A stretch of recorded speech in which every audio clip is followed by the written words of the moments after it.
Finally आप सभी का इंतजार खत्म होगा। महर को पुलिस अरेस्ट करके ले जाएगी और अभीरा के साथ अरमान का फ्यूचर फिर से एक बार सिक्योर हो जाएगा।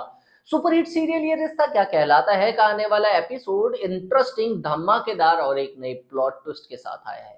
सबसे पहले मैं आपको बता दूं, आप महर इतनी ज्यादा एक्साइटेड थी शादी के लिए कि उसने सुबह सुबह शादी रखवा दी थी। अपने पापा से लड़ गई थी कि अगर उसके पापा ने अभीरा की लाश को ठिकाने लगा दिया होता या अभीरा को ही कैद कर लेते तो आज महर को सुबह सुबह शादी करने की कोई जरूरत ही नहीं पड़ती। महर बताती है कि अगर अरमान के सामने अभीरा उस हालत में भी आ गई तो उसे कुछ बयां करने की जरूरत नहीं पड़ेगी।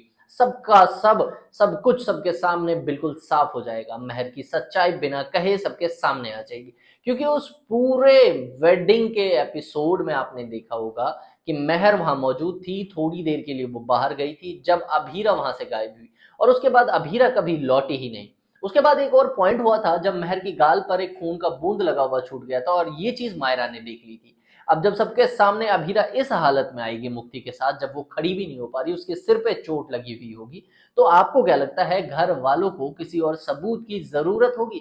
चलो घर वालों की बात साइड में रखते हैं, क्या मायरा को सबूत की जरूरत होगी? बहुत तेज है वो, बहुत चीजें समझ में आती है। तुरंत उसे याद आएगा कि कैसे महर के गाल पर उस दिन खून लगा हुआ था और तभी से उसकी मम्मा गायब है।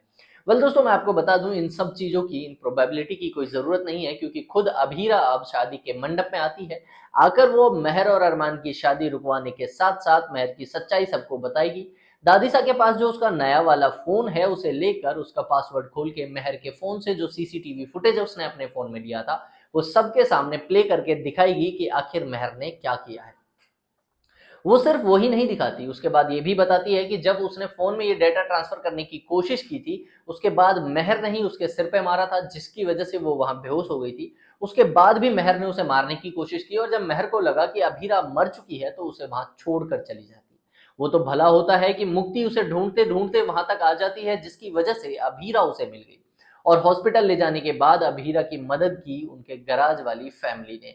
उसके बाद ये लोग अभीरा को ठीक करने की कोशिश करते हैं, जिसके बाद एक वक्त ऐसा भी आता है जब अभीरा की सांसें थम जाती है, लेकिन अरमान और मायरा के प्यार की वजह से वो सांसें वो दोबारा भा लेती है।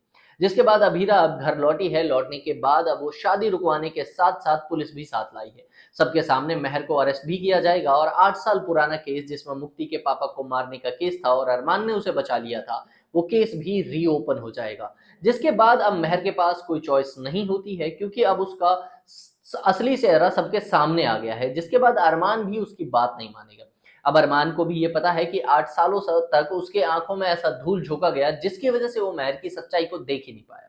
अरमान को यह भी पता चल जाएगा कि महर ही नहीं बल्कि उसके पापा भी इस पूरे कांड में शामिल थे और साथ के साथ रीडेवलपमेंट वाला जो प्रोजेक्ट है उसको अरमान के हाथ से छीनने का जो मेन मोटिव था महर का, वो भी समझ में आ जाता है। एक और सच्चाई सामने आएगी जहां पर यह पता चलेगा कि महर को भी काफी दिनों से पता है कि जो वानी है वही अब मुक्ति के नाम से मायरा के स्कूल में पढ़ रही है, मायरा की बेस्ट फ्रेंड है। साथ के साथ अब मुक्ति की बीमारी के बारे में भी मायरा को पता लगता है जब महर उसे बताती है कि उसे बहुत पहले से ये चीज पता थी।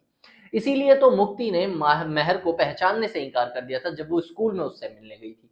मायरा को ये सारा मसला समझ में आ जाता है। उसे समझ में आता है कि कैसे उसकी मम्मा के साथ गेम खेला गया, उसे फंसाया गया और उसके बाद उन दोनों माँ बेटी को इतने सालों तक एक दूसरे से अलग रखा गया था। दोस्तों, मैं आपको यहाँ पर यह भी बता दूं, महर के जेल जाते ही एक और शख्स है जिसकी हालत टाइट है। गले में जिसके हड्डी अटकेगी वो है क्रिश और दूसरी है विद्या जी। अगर महर ने यह बता दिया कि घर की सारी जानकारी कोई और नहीं क्रिश उस तक पहुंचाता था तो शायद हो सकता है पोद्दार फैमिली से निकाले जाने के साथ साथ उसे भी जेल हो जाए। और साथ में विद्या जी का क्या हाल होगा? शिवानी के टाइम पे तो अरमान ने उन्हें माफ कर दिया था क्योंकि बात उस माँ की थी जिसके साथ अरमान कभी रहा ही नहीं। लेकिन पिछले 8 सालों में उसके साथ जो हुआ उसकी वजह से उसकी बेटी ने जितना सफर किया उस सब की जिम्मेदार कोई और नहीं, इकलौती विद्या जी होती है। पता चलेगा जल्द ही सबके सामने कि विद्या जी की करतूतों की वजह से ही अभीरा और अरमान के बीच दूरियां इतनी बढ़ गई। साथ में मायरा को उसके बचपन में उसकी माँ का प्यार उसे ना मिल सका जिसकी वजह से वो अपनी माँ से नफरत करती है और आज भी अभीरा के लिए रोती रहती है। तो दोस्तों, क्या लगता है आपको जेल जाने के बाद महर का ट्रैक क्या सच में खत्म होने वाला है या होगा कुछ और धमाकेदार? कमेंट बॉक्स में लिखकर बताएं और साथ के साथ ऐसे ही धमाकेदार अपडेट्स को जानते रहने के लिए चैनल को भी सब्सक्राइब करें। मिलते हैं अगली वीडियो में।